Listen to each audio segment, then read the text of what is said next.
Guys, what's up. I hope you all are doing well. सभी को इस चैनल पे वेलकम करते हैं। सभी को मेरा सलाम। ये है लेक्चर नंबर 4, मूल कॉन्सेप्ट सीरीज का। ठीक है। इससे पहले हम लोग 3 लेक्चर्स कर चुके हैं। 3 लेक्चर्स में हमने एटम को डिटेल से समझा है। ठीक है, बहुत छोटी छोटी वीडियोस हैं, आप देख सकते हो। इस वीडियो के डिस्क्रिप्शन बॉक्स में मैं उनका लिंक डाल दूंगा। एटम पढ़ा है हमने, लॉज ऑफ केमिकल कॉम्बिनेशन पढ़े हैं, एटॉमिक एंड मॉलिक्यूलर मास पढ़ा है, डिफरेंसेस पढ़े हैं, बहुत ही बेसिक टर्म्स पढ़ी हैं। ठीक है, जिससे आपको बहुत हेल्प होने वाली है इस कॉन्सेप्ट में। तो आज हम लोग बेसिकली मूल को डिफाइन करेंगे और समझेंगे कि मूल बेसिकली होता क्या है, कैसे हम उसको कैलकुलेट करते हैं। ठीक है। चलिए, तो बिना देरी करे हुए, आपका टाइम बिना वेस्ट किए हुए, क्योंकि आपका टाइम है बहुत कीमती। ठीक है, टाइम रह गया है कम, तो अब बिना टाइम वेस्ट किए हम लोग स्टार्ट करते हैं। स्टार्ट करने से पहले एक ही रिक्वेस्ट है, जो लोग नए आए हैं please do subscribe the channel. Share कर देना वीडियोस को अगर अच्छी लगे तो आपको, अगर आपको अच्छी नहीं भी लग रही तो कमेंट में बता देना कि आपकी वीडियोस में, आपके कंटेंट में ये कमी है, तो will try to include that. ठीक है। चलिए, तो स्टार्ट करते हैं। अपना पेन, कॉपी, रजिस्टर, किताब निकाल लीजिए। ठीक है। चलिए, मूल कॉन्सेप्ट स्टार्ट करने से पहले हमें ये समझना जरूरी है कि मूल है क्या।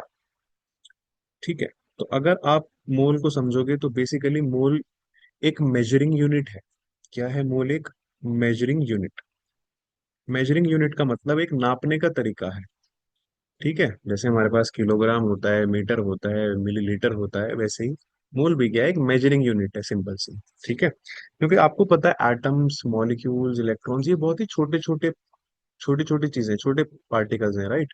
तो बहुत सारा इनका नंबर होता है। अगर मैं ऐसे भी बोलूँ ना कि जैसे मान लो मेरे पास 1 ग्राम सोडियम है, तो 1 ग्राम सोडियम में कितने करोड़ों एटम्स मेरे पास होंगे, राइट। तो क्योंकि इतने छोटे होते हैं और इतने ज्यादा होंगे नंबर में, तो हमारे पास एक नंबर है। ठीक है, जिसको हम मोल बोलते हैं। तो बेसिकली वो नंबर है क्या? वो नंबर है बच्चों 6.022 इंटू 10 की पावर 23। ठीक है, ये 1 मोल के इक्वल होता है।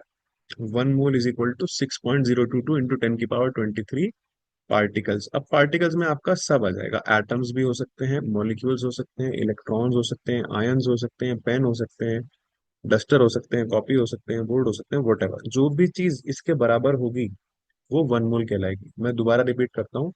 1 मोल एक मेजरिंग यूनिट है, सिर्फ एक नापने का तरीका है। जैसे मान लो, फॉर एग्जाम्पल, आप गए मार्केट, आपने बोला कि सर जी हमें जो है 12 केले लेने हैं। तो आपने जो ठेले वाला था उसको बोला कि भाई 12 केले दे दो।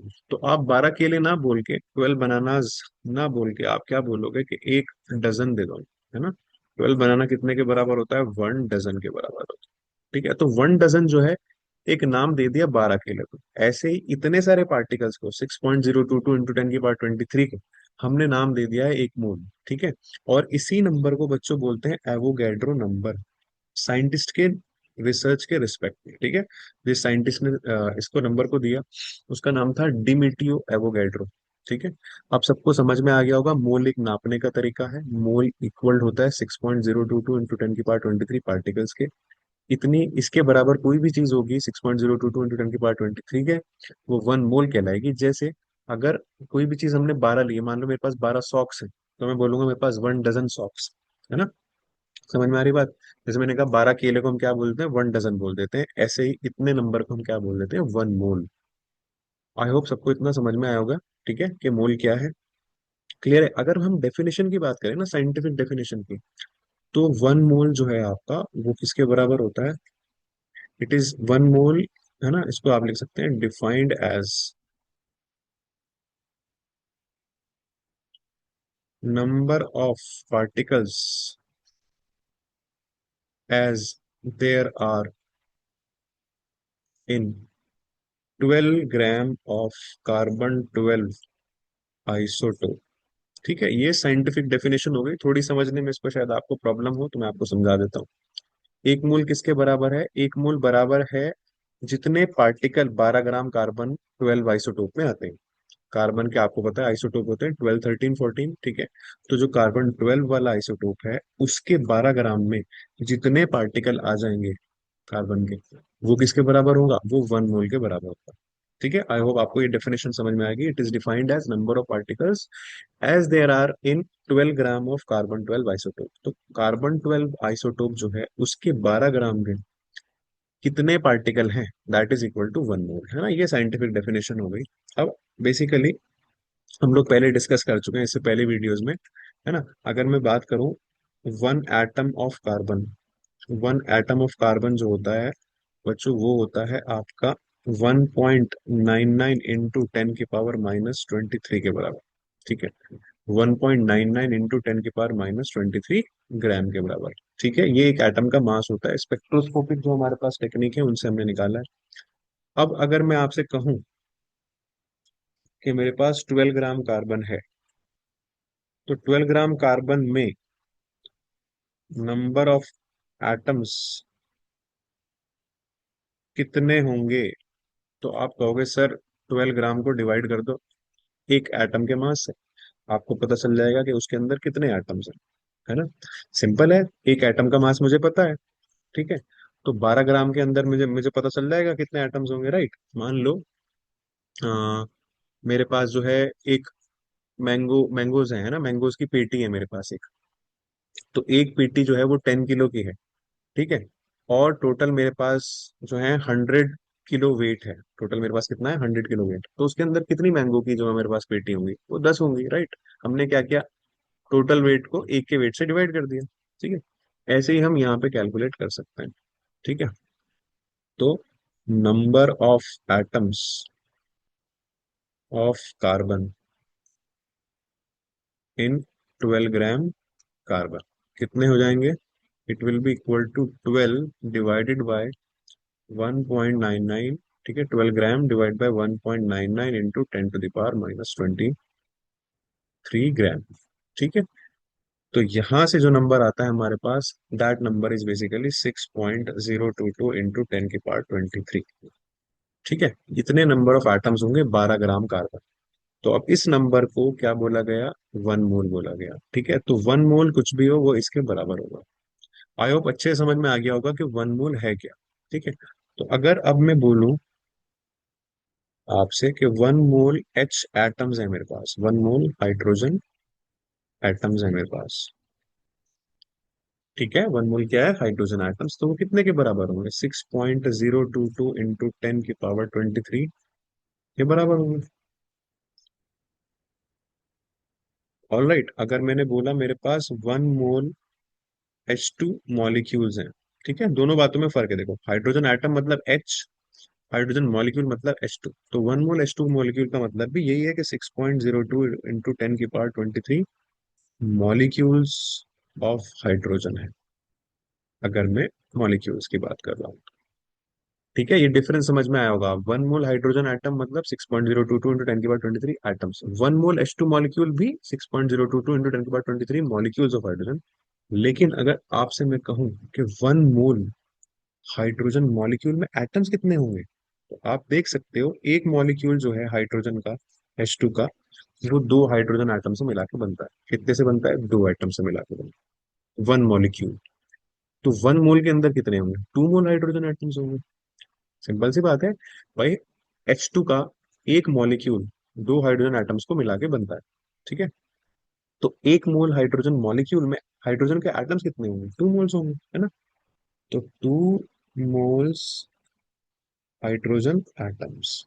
ठीक है, और ये जो मोल है, ये जो नंबर है ना, मैं इसको ऐसे भी लिख सकता हूँ, 2 इंटू 6.022 इंटू 10 की पावर 23 एच एटम्स। ठीक है, और इस नंबर को हम एवोगाड्रो नंबर बोलते हैं और उसको डिनोट करते हैं Na से। ठीक है, किससे, एक सेकेंड सॉरी, Na से। ये सोडियम वाला Na नहीं है, ठीक है, सोडियम वाला Na ये होता है। ठीक है, तो ध्यान रखना, ये सोडियम वाला Na नहीं है, दिट इज एवोगाड्रो नंबर वाला Na।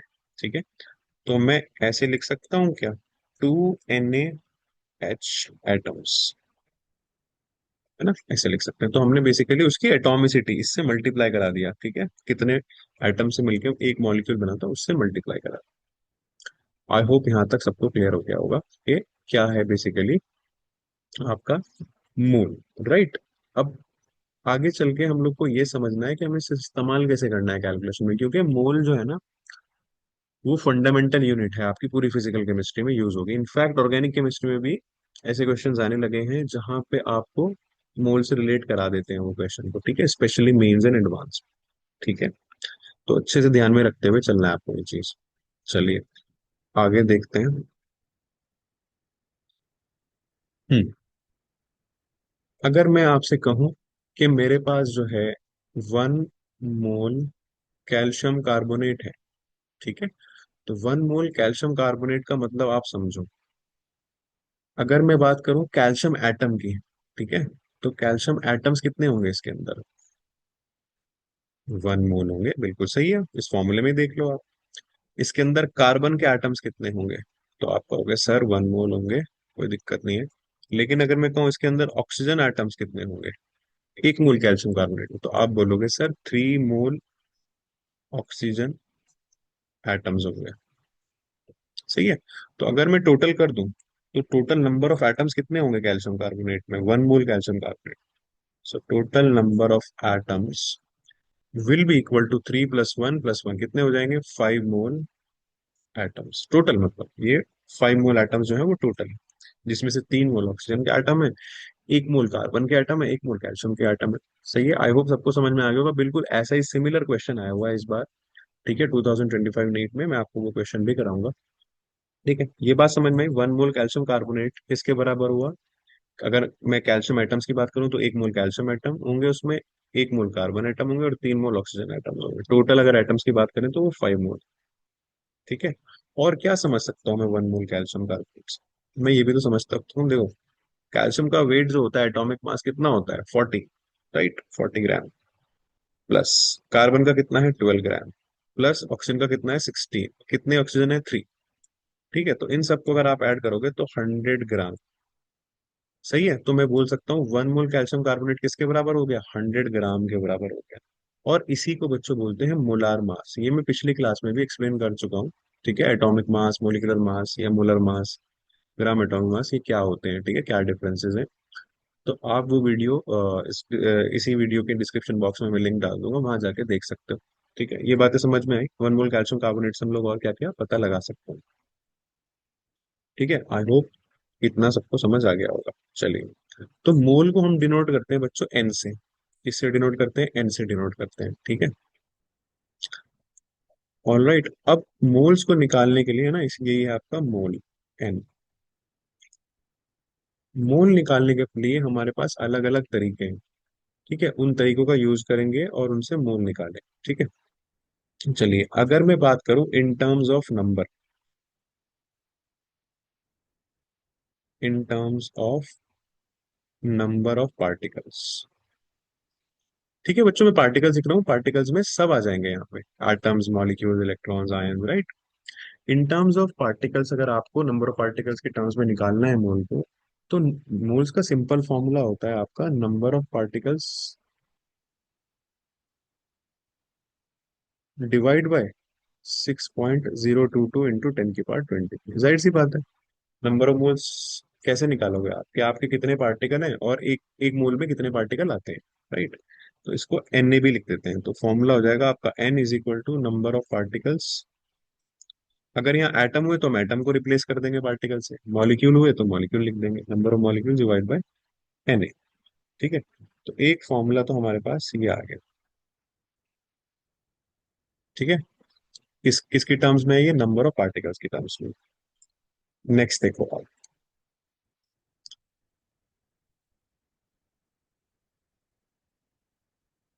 दूसरा है इन टर्म्स ऑफ मास। अब इन टर्म्स ऑफ मास जो है बहुत ज्यादा यूज होता है जब भी हम लोग कंसंट्रेशन टर्म्स वगैरह निकालते हैं, तो इसको अच्छे से समझना है। इन टर्म्स ऑफ मास क्या है, एन इज इक्वल टू होता है आपका गिवन मास। गिवन मास मतलब जो क्वेश्चन में किसी भी सब्सटेंस का दिया होगा, हो सकता है ना भी दिया हो, ठीक है।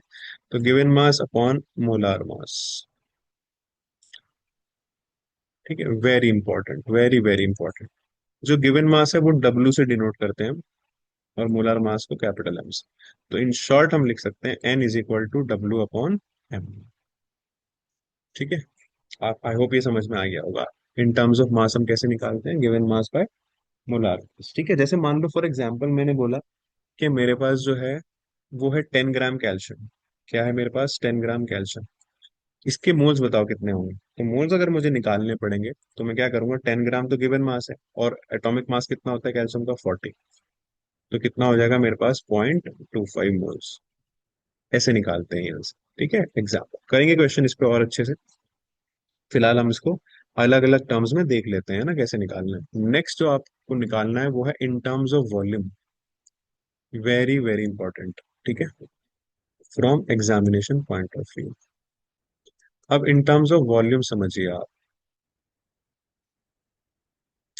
देखो, एन का जो फॉर्मूला होता है वो है गिवन वॉल्यूम। जैसे गिवन मास था वैसे ही अगर वॉल्यूम दी हो उसको डिवाइड करते हैं मोलार वॉल्यूम्स। ठीक है, किससे डिवाइड करेंगे? Molar volumes. और मोलर वॉल्यूम जो है वो फिक्स होती है उसकी वैल्यू। ठीक है, वो किसके बराबर होती है? 22.4 litre at S T P. STP का मतलब आप सबको पता है, स्टैंडर्ड टेम्परेचर एंड प्रेशर। क्या है एसटीपी? स्टैंडर्ड टेम्परेचर प्रेशर, जहां पे टेम्परेचर जो होता है वो होता है 0 डिग्री सेल्सियस या फिर 273 केल्विन, और प्रेशर हम लेके चलते हैं 180। ठीक है, तब आपकी वैल्यू 22.4 लीटर आती है। इन केस नया जो सिस्टम है उसमें टेम्परेचर, इन न्यू सिस्टम है ना, न्यू सिस्टम, टेम्परेचर तो 0 डिग्री सेल्सियस ही है लेकिन प्रेशर 1 बार ले लिया है कुछ जगह। तो ये जो वैल्यू आप देख रहे हो मोलार वॉल्यूम जो है आपकी इस केस में, एक सेकेंड,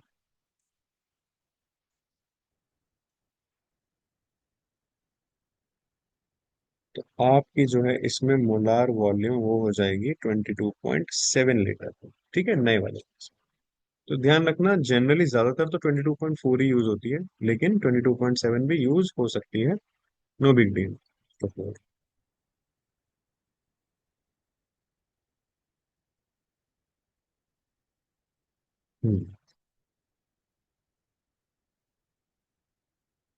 ऑलराइट, आई होप सबको समझ में आ गया। अब ये देखते हैं मोलर वॉल्यूम आता कहाँ से है ना, इसको समझते हैं, थोड़ा सा डिकोड करते हैं इसको।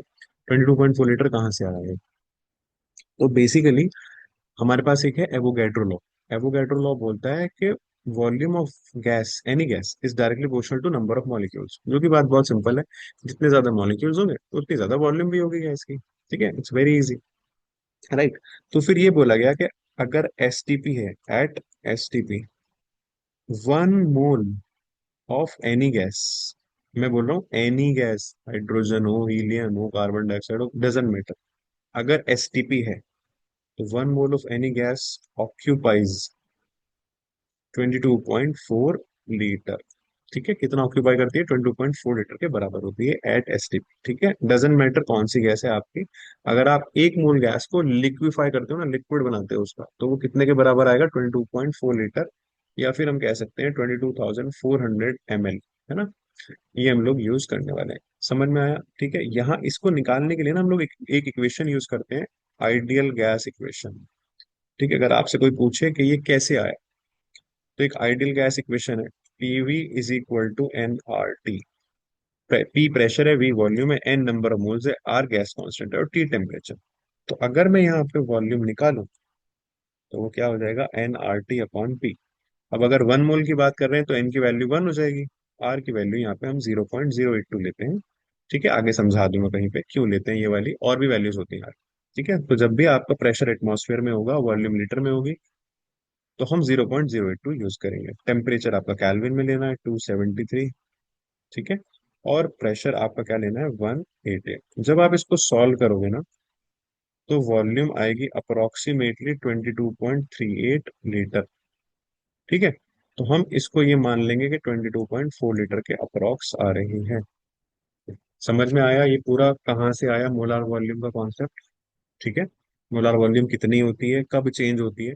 तो 22.7 लीटर भी जाती है। इनफैक्ट एक और भी है बच्चों, एनटीपी, नॉर्मल टेम्परेचर प्रेशर। वहाँ 24.4 लीटर होता है, वहां पे टेम्परेचर हम 298 केल्विन लेते हैं, यानी कि 25 डिग्री सेल्सियस। ठीक है, चलो खैर उस पर तो अभी नहीं जाना, हम दोनों को ये, हमें यही यूज करनी है। ठीक है, 22.4 एंड 22.7, वो आपको आइडिया हो जाएगा कौन सी वाली यूज करनी है क्वेश्चन में। ठीक है, चलिए, अब ये जितना भी हमने पढ़ा इसको हम एक उसमें लेके आ जाते हैं। ठीक है ना, इसको समराइज कर लेते हैं कि हमने 3 तरीके से मोल को निकालना सीखा है ना, कैलकुलेशन ऑफ मोल्स, और वो आपस में कैसे एक दूसरे से रिलेट करें। ठीक है, ये कुछ क्वेश्चन है, वापस आके इनको भी करते हैं। ठीक है, वापस आके मतलब ये टॉपिक पढ़ने के बाद। ठीक है, तो क्वेश्चन हमारे पहले हैं। चलिए,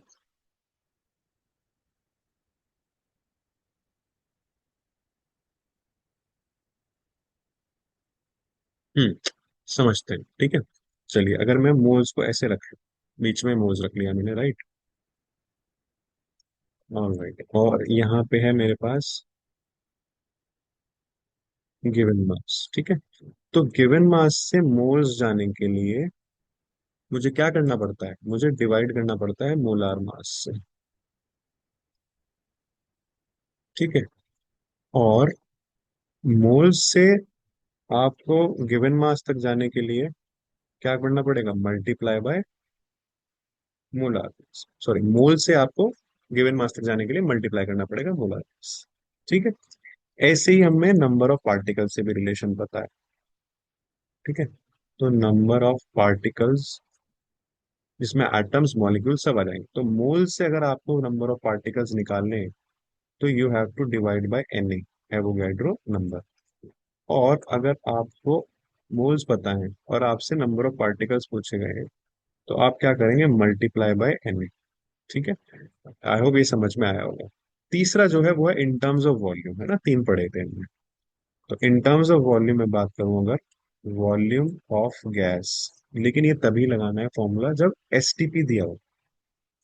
क्या दिया हो, STP, standard temperature pressure mention किया हो उसको, ठीक है।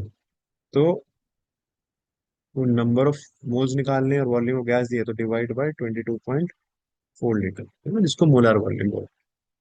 और अगर आपको मोल्स दिए हुए हैं और वॉल्यूम नहीं पूछी आपसे, तो आप मल्टीप्लाई करेंगे 22.4 लीटर, ठीक है। तो आई होप ये सबको समझ में आ गया होगा, समरी हमने समराइज कैसे किया इसको, कैसे हम लोग मोल्स निकालेंगे। देखो, है तो बहुत बड़ा, बहुत सारी चीजें भी हमें कैलकुलेट करनी है, अलग अलग टाइप के क्वेश्चंस करने हैं, वो मैं आपको सब कराने वाला हूँ। आप बेफिक्र रहिए, पहले आप थ्योरी को, पहले कॉन्सेप्ट को अच्छे से समझ लीजिए। जब भी आप पढ़ने बैठे तो पहले आप कॉन्सेप्ट को अच्छे से समझे, don't jump on to the question. बच्चे क्वेश्चन जंप करने लगते हैं 5 मिनट पढ़ते ही, ठीक है। पहले कंसेप्ट को अच्छे से पढ़ लो, नहीं तो बीच में फिर प्रॉब्लम आने लगेगी आपको, ठीक है। अब देखो, ये सारे हैं इंटर कन्वर्जन, है ना, इनको हम क्या बोलते हैं, इंटर कन्वर्जन बोलते हैं। तो इंटर कन्वर्जंस आपको यूज करने आने चाहिए। इंटर कन्वर्जंस कैसे यूज करेंगे, जैसे फॉर एग्जांपल आपको बोला गया कि हमारे पास जो है 6 ग्राम कार्बन है, बताइए कितने नंबर ऑफ एटम्स होंगे उसमें। तो आप क्या करोगे, आपने क्या किया, सर मैं जो है मोल निकाल लूंगा 6 ग्राम से। 6 ग्राम कार्बन, 12 कार्बन का मास कितना होता है, 12, तो आपने क्या किया, 6/12 किया। तो आपको पता चल गया 0.5 मोल्स आ गए, है ना, डिवाइड बाय मोलर मास करना था, कार्बन का मोलर मास 12 था, हमने डिवाइड कर दिया 12, तो 0.5 मोल्स आ गए। अब आपको पता है एक मोल में सर एक मोल में 6.022 × 10⁻23 होते हैं, तो आधे मोल में कितने होंगे, आधे से मल्टीप्लाई करा देंगे, है ना। यानी कि मोल से अब आपको किधर जाना है, नंबर ऑफ पार्टिकल की तरफ। तो पहले आप मास से मोल्स की तरफ आए, ऐसे घूमते हुए, ठीक है। और फिर आप यहां से नंबर ऑफ पार्टिकल्स निकल, ठीक है। तो एक दूसरे से इंटर कन्वर्जन कैसे करना है वो आपको क्वेश्चंस में सीखने को मिलेगा, ठीक है। आई होप ये सबको समझ में आया होगा, आप अच्छे से इन सारी चीजों को कॉपी करें, ठीक है। और हाँ, ये मैं आपको बता देता हूँ कि हमारा टेलीग्राम चैनल भी है इसी नाम से, कैम एक्टिवेशन के नाम से, उसको ज्वाइन कर सकते हो। इंस्टाग्राम पे भी है कैम एक्टिवेशन, तो प्लीज ज्वाइन देयर ऑल्सो, है ना, वहाँ फॉलो कर लेना। आई विल फॉलो बैक, ठीक है, मैं फॉलो बैक कर देता हूँ, ठीक है। तो फॉलो बैक मिलेगा आपको, प्लस आप, आपके पास जो भी कंटेंट है, आपके पास जो भी सवाल है बेसिकली कंटेंट, वो आप शेयर कर सकते हो वहाँ पे, मैं रिप्लाई कर दूंगा आपको, ठीक है। चलिए, ये आपको समझ में आ गया इनके इंटर कन्वर्जन कैसे करते हैं, ठीक है। अब आते हैं वापस क्वेश्चंस पे। दो क्वेश्चंस थे हमारे पास, वहाँ क्वेश्चंस अभी बहुत सारे करेंगे हम, ठीक है। दो क्वेश्चंस तो मैं अभी के लिए आपको करा देता हूँ, ठीक है। तो दो क्वेश्चंस है अपने पास, एक ये है, एक वो। चलिए, तो अगर इस क्वेश्चन को अगर आप देखो, पूछ रहा है total number of atoms present in 64 gram of SO2, ठीक है। तो सल्फर डाइऑक्साइड कितना दिया है आपको, 64 ग्राम। पहली बात तो ये समझना कि ये क्या है, गिवन मास है ना, this is your given mass, ठीक है, जिसको हम किससे डिनोट करते थे, डब्ल्यू से। ओके, अब मोलर मास निकालना है इसका, मोलार मास। मोलार मास कैसा हो जाएगा, सल्फर का होता है 32, कितने सल्फर है, एक, ऑक्सीजन का होता है 16, कितने दो है, दो। तो 32 + 32 इज इक्वल टू 64, तो 64 ही आ गए मोलर मास पे। तो नंबर ऑफ मोल्स कितने हो जाएंगे, आपको पता है, W/M, ये M होता है आप, दिस इज योर M, ठीक है, मोलर मास। तो 64 डिवाइड बाय 64, इसका मतलब 1 मोल हो गया आपके पास, एन कितना आ गया, 1 मोल आ गया। अब 1 मोल आपके पास क्या आया, ये SO2 आया। अब अगर आप ध्यान से देखो, 1 मोल SO2 में सल्फर कितना होगा, 1 मोल ही होगा। 1 मोल सल्फर एटम्स होंगे, है ना, साफ दिख रहा है। और 2 मोल ऑक्सीजन एटम्स होंगे, क्योंकि एक मॉलिक्यूल में, सल्फर डाइऑक्साइड के एक मॉलिक्यूल के अंदर एक सल्फर है और दो ऑक्सीजन। तो एक मोल में कितने ऑक्सीजन होंगे, 2 मोल ऑक्सीजन एटम होंगे। ठीक है, तो टोटल कितने हो गए, 3 मोल हो गए, है ना। 3 मोल, एक सेकेंड,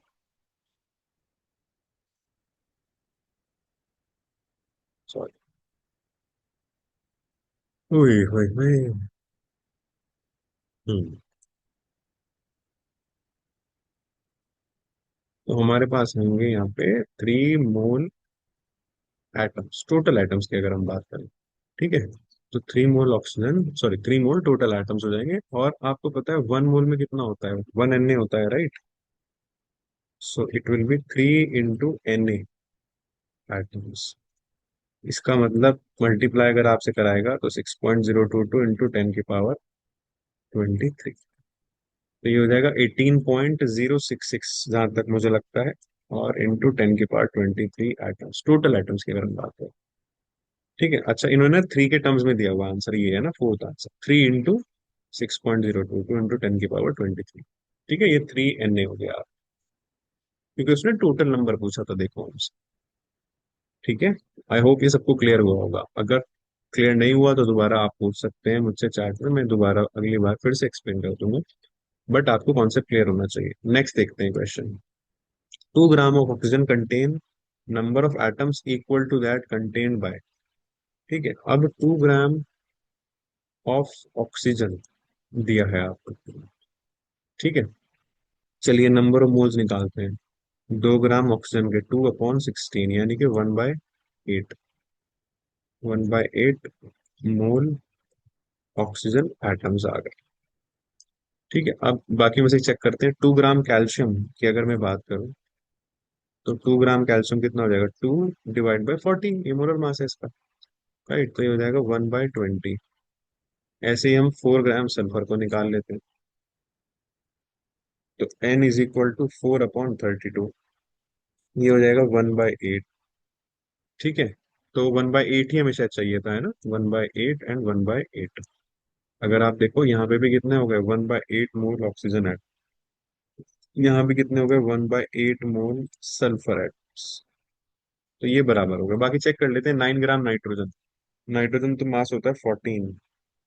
ठीक है, तो 9/14 डजन मेक 1/8। ठीक है, और क्या हो जाएगा, 3 मोल नाइट्रोजन एटम्स।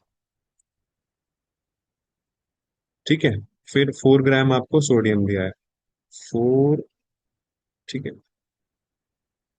अपॉन 23। ठीक है, तो ये भी नहीं आएगा आपका 1/8 के इक्वल। आई होप ये क्लियर हुआ होगा यहाँ तक आप सबको। तो आंसर हो जाएगा हमारे पास 4 gram sulphur, that will be our answer.